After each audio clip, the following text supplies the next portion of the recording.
आज जो मैं आपके साथ रेसिपी शेयर कर रही हूँ वो है खीर की। ये मेरी अम्मी की रेसिपी है और बहुत ही इजी रेसिपी है। वीडियो शुरू करने से पहले मेरी आपसे हम्बल रिक्वेस्ट है, अगर आप मेरे चैनल पे नए आए हैं तो मेरे चैनल को जल्दी सब्सक्राइब कर लें और बेल आइकन को ज़रूर प्रेस करें। तो फिर देर किस बात की, वीडियो को स्टार्ट करते हैं। इसके लिए मैंने 1 कप बासमती राइस लिए हैं और मैं इनको पानी में भिगो दूँगी 15 से 20 मिनट के लिए। जी व्यूअर्स, 15 से 20 मिनट हो चुके हुए हैं चावलों को भिगे हुए। अब इनको हाथों से अच्छी तरह मसल के दूध में ऐड कर देंगे। मैंने 3 केजी दूध लिया है। दूध देखें, फुल फैट दूध है। ये तकरीबन 3 केजी है। सबसे पहले इलायची ऐड करेंगे। ये 3 से 4 इलायची हैं, ये ऐड करेंगे। ये अंदर से मैंने तोड़ दी हुई है ताकि इनकी अच्छी सी खुशबू आए। अब हम ये 1 कप चावल लिए थे, अच्छी तरह धो लिए हुए हैं। अब इनको हम इसमें ऐड करेंगे और पहले इनको हाथों की मदद से अच्छी तरह मसलेंगे ताकि ये टूट जाएं। ठीक है व्यूअर्स, जब हम इनको भिगो के रखेंगे तो ये मसलेंगे तो ये जल्दी से टूट जाएंगे। तो इनको तोड़ के हमने ऐसे ही, ये देखें, अच्छी तरह तोड़ के इनको इसमें ऐड करना है।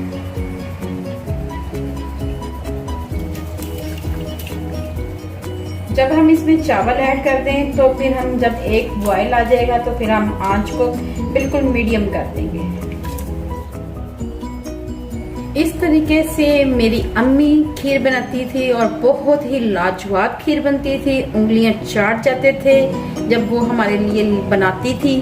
तो मैंने कहा क्यों ना मैं आपके लिए भी ऐसी ही खीर लेके आऊं जो आसानी से बन जाए और आप मजे से खाएं। ठीक है व्यूअर्स, अगर आपको मेरी रेसिपी अच्छी लगे तो मेरे चैनल को सब्सक्राइब करें।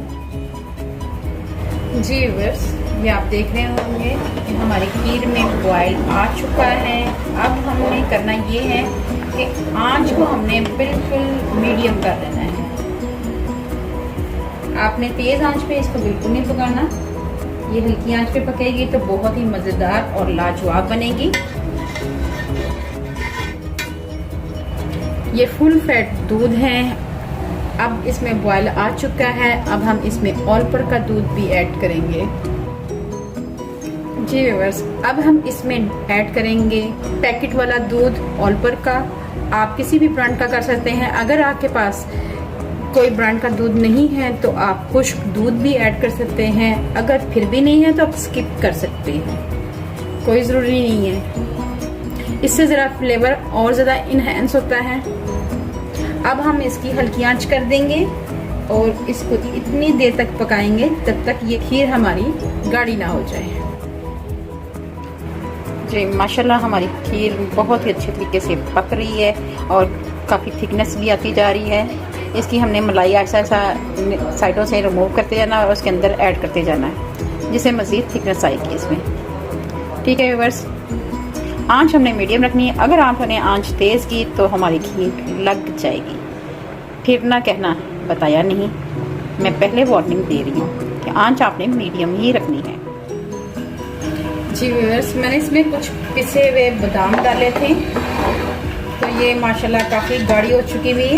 अब हम इसमें 1/2 कप से भी थोड़ी सी कम चीनी ऐड करेंगे क्योंकि हमने इसमें खोया भी डालना है, तो इसलिए हम चीनी इसमें कम ऐड करेंगे।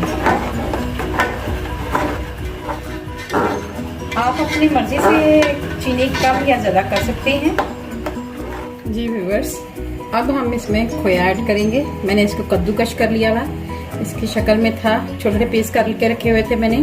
अब मैं इसको ग्रेट कर लिया हुआ है और ये हम इसमें ऐड करेंगे। ये मैंने 250 ग्राम खोया लिया है और उसको कद्दूकश कर दिया हुआ है ताकि अच्छी तरह मेल्ट हो जाए। और 1 से 2 मिनट के लिए पकाएंगे इसको। जैसे ही हमारा खोया मेल्ट होता है तो हम फ्लेम ऑफ कर देंगे और इसमें लास्ट में हम बादाम और पिस्ते से गार्निश करेंगे।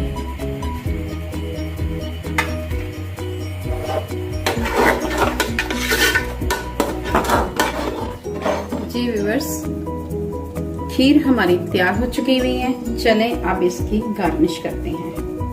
ठीक है व्यूअर्स, सबसे पहले तो हम इसमें बादाम भी ऐड करेंगे, बहुत ही अच्छा लुक आता है, ये आप देख रहे होंगे। अभी सिर्फ बादाम ही ऐड किए हैं, दरमियान में हम इसमें काजू ऐड कर देंगे। ठीक है व्यूअर्स, और साइडों पे हम इसमें बादाम कटे हुए ये ऐड कर देंगे। कोई इतनी मुश्किल वाली गार्निश नहीं की कि आपकी समझ में ना आए, बहुत ही आसान। इसी तरह हमने इन छोटों में भी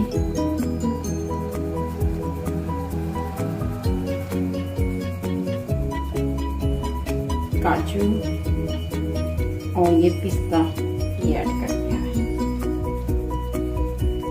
ठीक है व्यूअर्स, साथ ही इसमें हम डालेंगे केसर के चंद पत्ते, चंद दाने केसर के ये ऐड करेंगे, चुटकी भर केसर। जी व्यूअर्स, कैसी लगी है मेरी रेसिपी? कोई मुश्किल नहीं है, बेहद बनाना आसान है। तो आपने ये झटपट बना लेनी है, तकरीबन ये आधे घंटे में बन जाती है। आपने सिर्फ सबसे मेन चीज ये है कि आपने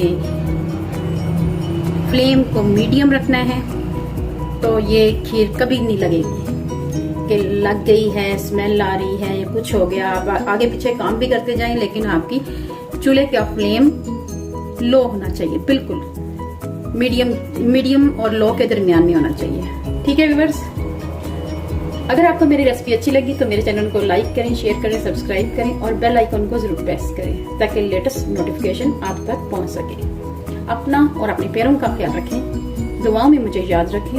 अल्लाह हाफिज।